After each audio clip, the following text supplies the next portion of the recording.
Test. Yeah. Mic test. Anyone? Test.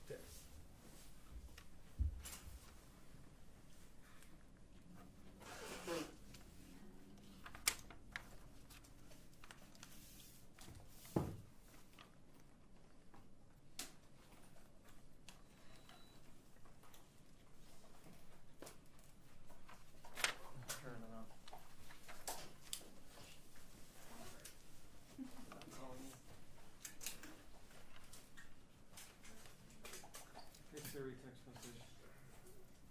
Tim Burns. You gotta go? I can say I don't know what the other.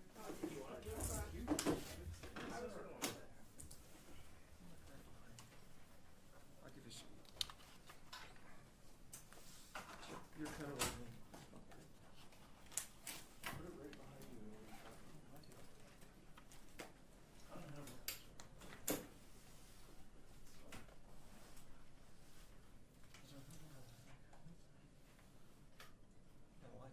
It's at 56. What do you want it at? So much of the video we're going to show is which incident? Is that the... It's the first one. Yeah, so it's the 4100 block, 4100 block at 25th Avenue, sir? In the alley. Is that... Okay.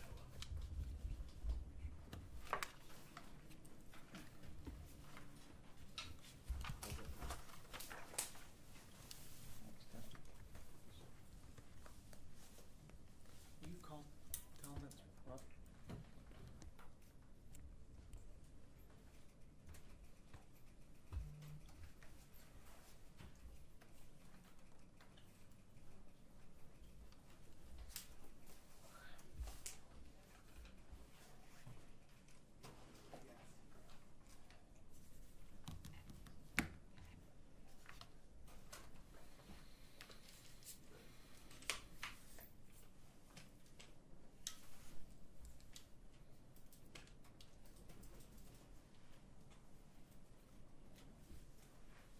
Hey Siri, call Tim Burns. Now we got it. You get close? Yeah, we get power back to the station. Oh, you left. I'll call the station. Don't worry about it. Chief? Right. Good? Okay.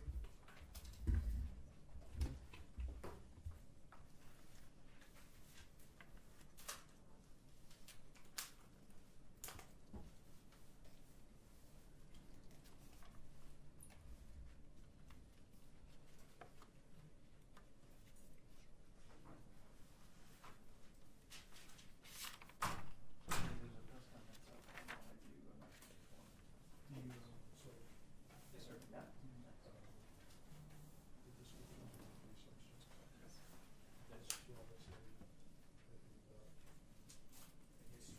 Well, we're not saying anything about race because the video is Not live, but this. it is hard to tell. And we have conflicting. We do. Yeah, okay. Charlotte. Yeah, okay. Yes. Okay.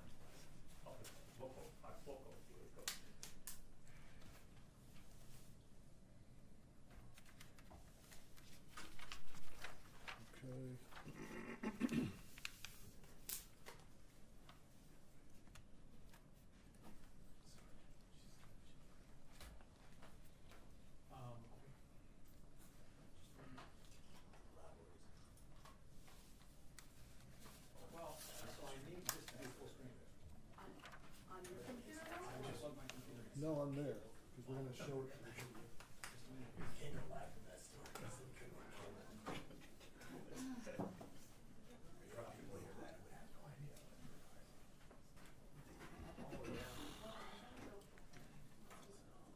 Just a minute.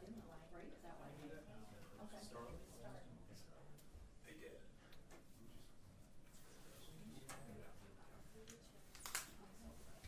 Give us just a couple minutes to start my show video. There it is. That's perfect. Thank you, Leah. Yeah, we're gonna have to swivel. So we're gonna show video at the end before we take Okay. questions. So we have video? Oh, wow. Yes. Yeah, that looks good. The video will be on YouTube, we'll get you Yeah. the link. Okay, I'll put down this. okay. Was that chat? Okay, you guys are gonna have a hard time swimming. Is that, Round the horn, are we good? Right, that Good, sounds. good, good, good, good, good. Thumbs all the way around. Are you good, sir? I'm good. All right. Everybody's okay?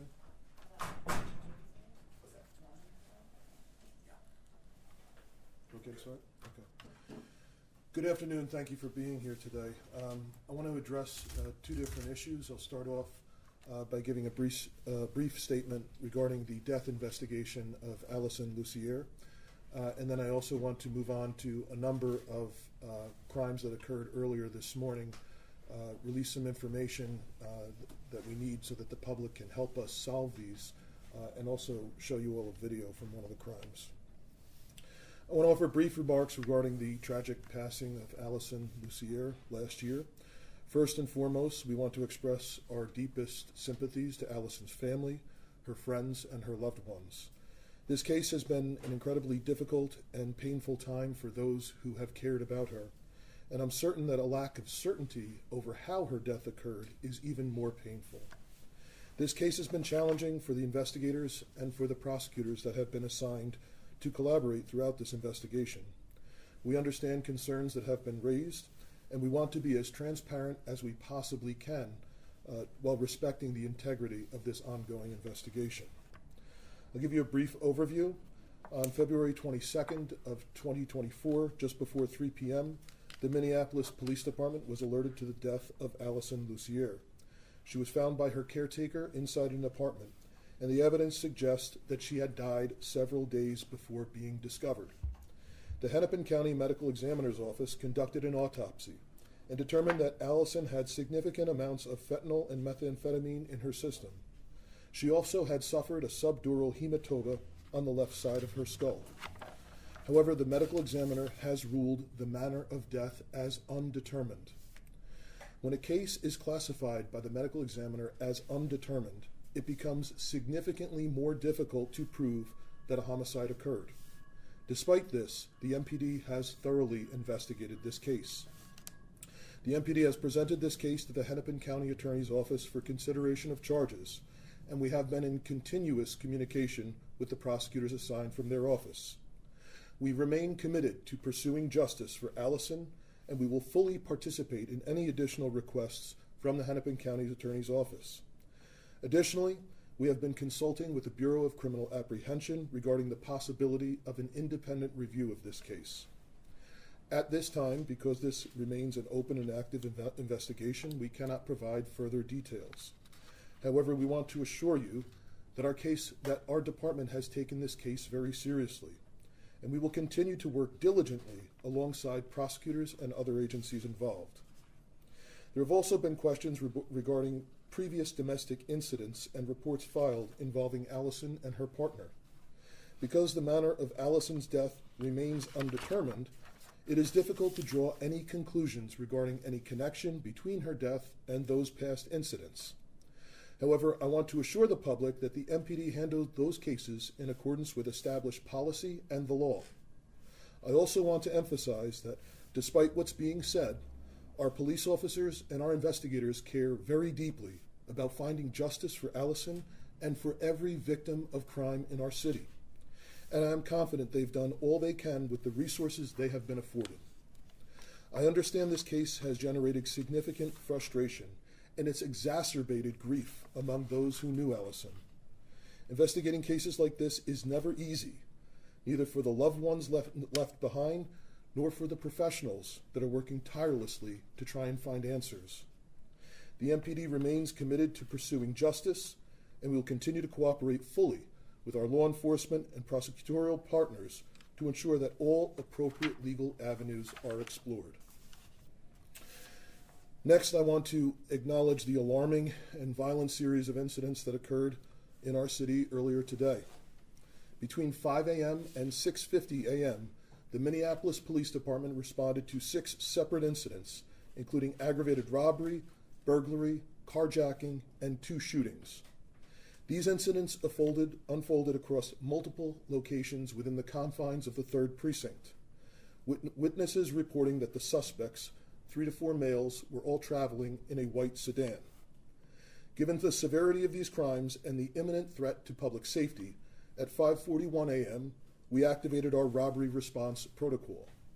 The protocol enables us to rapidly mobilize all available law enforcement resources to locate and apprehend violent offenders and to try and stop crime sprees as they are occurring. Officers and deputies from the Hennepin County Sheriff's Office and the Metro Transit Police Department also joined our efforts.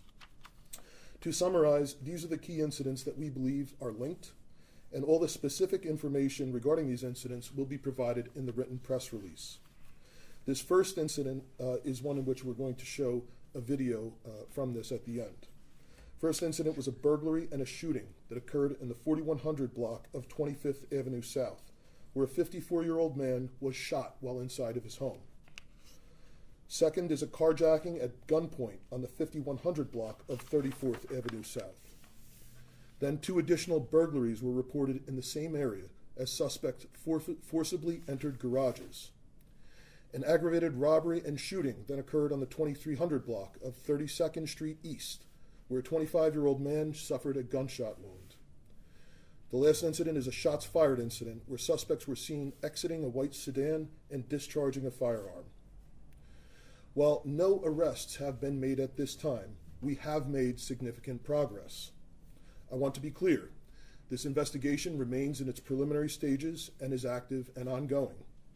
However, I can tell you that there are several leads that we are investigating. I can also tell you that the white Mazda sedan that we suspect as being involved in all of these incidents has been recovered, as well as a gray Mazda SUV that was stolen in a carjacking during these incidents. Our officers and investigators are working relentlessly to gather evidence, to review numerous surveillance video footage, and to track down the individuals that are responsible for these crimes. Our department is actively seeking information on the suspects. I'll describe them as follows, and you will see them for yourself in the video. Suspect number 1 is a male wearing a black jacket over a white shirt, black or blue jeans, black shoes, and black gloves. Suspect number 2 is a male wearing a blue hoodie or jacket over a white shirt, black jeans with rips or a white pattern, and white Nike shoes and a black winter cap. Suspect number 3 is a male wearing a black mask, black hoodie or jacket over a white shirt, dark jeans, white gloves, and black shoes. I want to emphasize that this brazen level of violence cannot be tolerated in our city. The MPD is committed to bringing these individuals to justice, but we need the public's help. If anyone out there recognizes these suspects or has any information about these incidents, please come forward. You can submit tips anonymously through the Crime Stoppers tips line. And at this time, I'll ask the sergeant to key up the video. So y'all can see the screen. This is the burglary of a garage. At the end, you'll see they shoot one shot, and that strikes the male standing in the window of the second floor of his house. Is this the first incident? I believe this is the first incident listed. It'll be in our press release. So this is in an alley, and they're breaking into this one garage, and they fire at the neighbor through a window in the house on the opposite side of the alley. And this is uploaded up to YouTube. I'll let the public, as soon as we're done with this, and so you'll have access to it there. Okay, you ready?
So that's the, Questions? If you want to reset.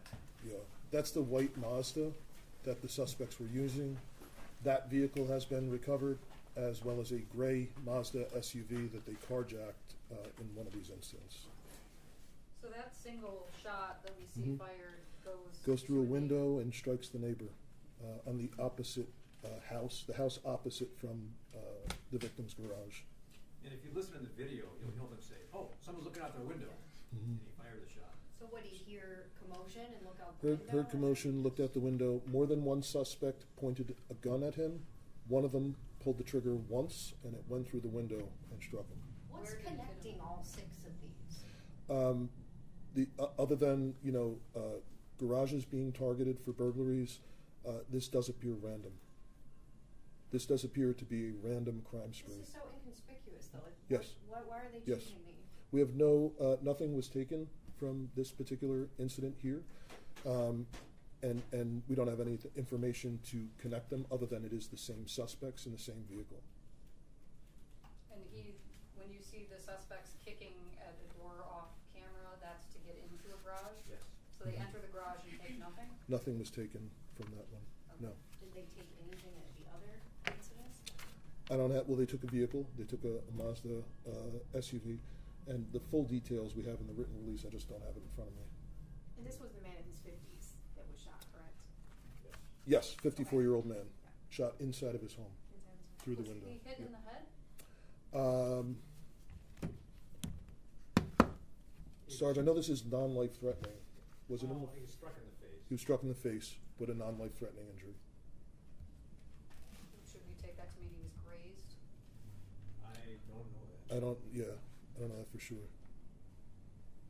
Where is the video of somebody's home security camera? That's a ring This is camera. ring video. Yes, that's a ring video. Was there video for every incident that helped you see the same vehicle, the same suspect descriptions? There's a lot of video for sure. I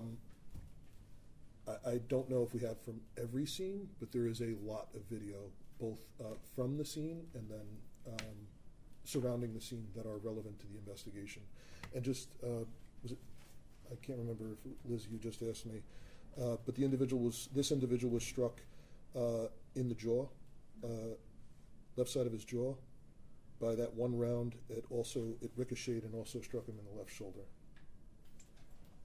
I know you don't want to speculate, you've said this is random, but what, is it crime of opportunity? I mean, what is it that they're going to get out of it? We have had, about a year ago, is when we created the robbery protocol because we started to have problems with robbery sprees happening. Last year, that was a problem with juveniles, this time of year. And we had just kind of dozens that were happening late at night. This obviously does not appear to be juveniles. However, it is part of the same pattern, a number of crimes happening very quickly in a very small time span and also in kind of a defined geographic area.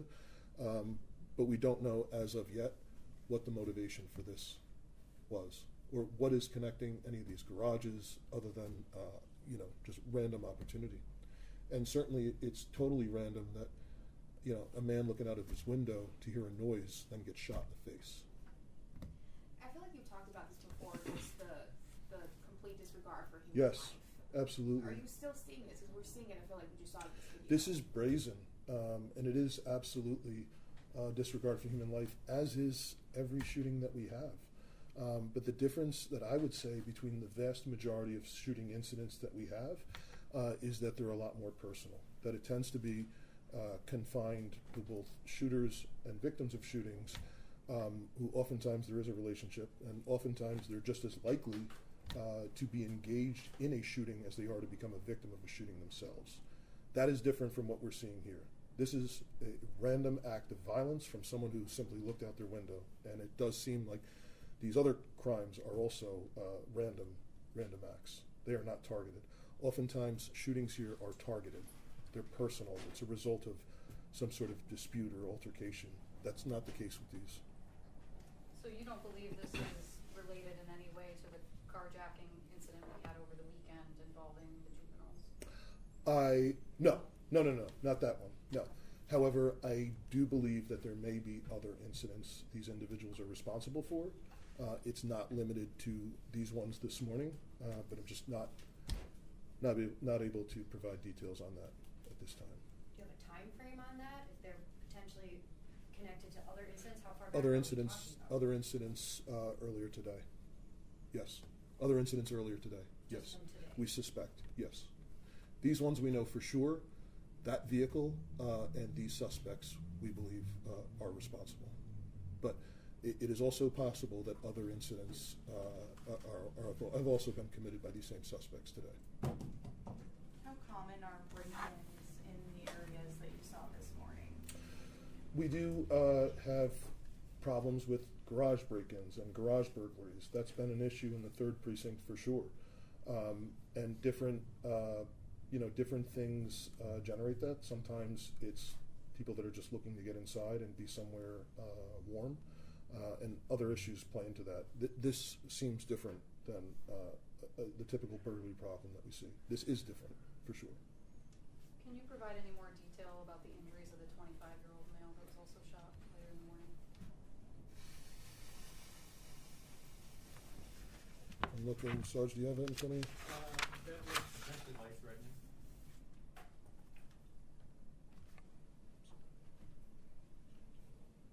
You know, we get the medical terms of serious and all those things. We don't quite know what that means.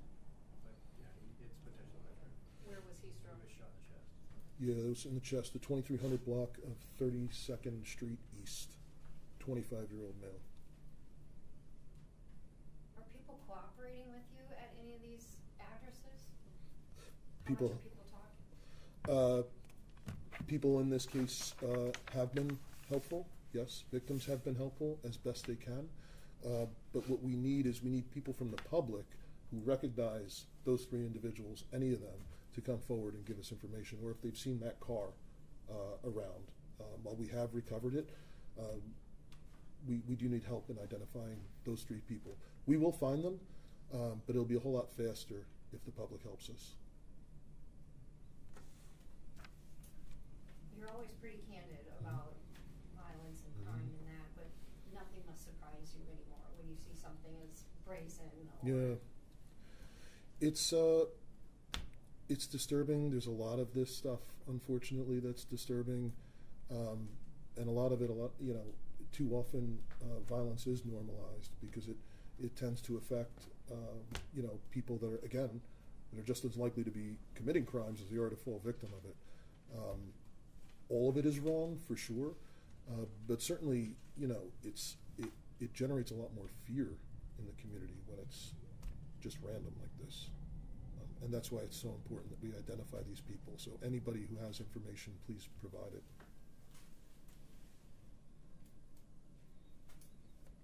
Anything recovered from the vehicle, either the suspect vehicle and the carjack? I'm not going to disclose that, but those vehicles will be processed. Yes, both the carjacked vehicle as well as the suspect vehicle. There's individual that got shot. Mm-hmm. Is there any advice? Just like turn your back, don't get involved, or you try to be All this person did in the video we watched was look out their window to see what's going on. I mean, it's just, obviously if someone becomes the victim of a crime, we always remind people that property can be replaced, your life can't. I don't know what you're supposed to say to somebody that simply looked out their window because they heard a noise, and the next thing you know, they're getting shot. That's terrible.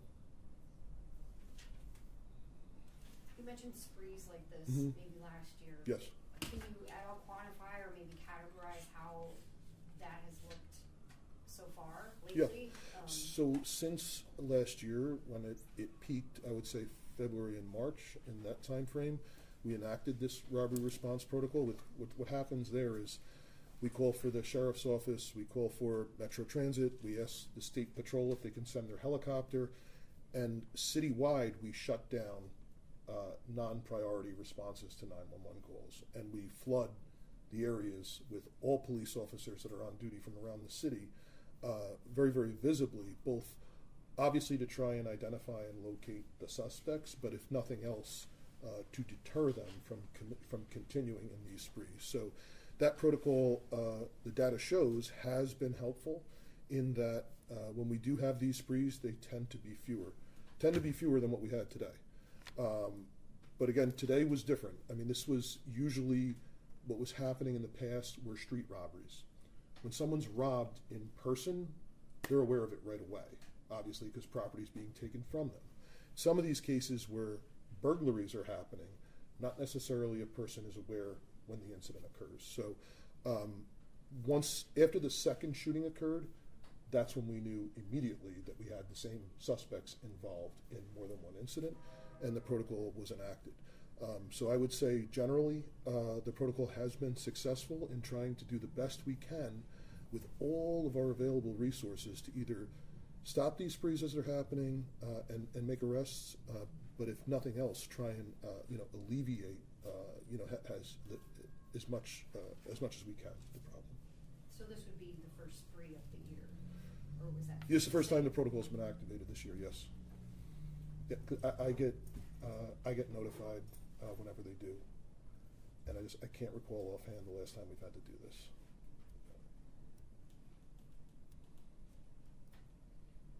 Any other questions?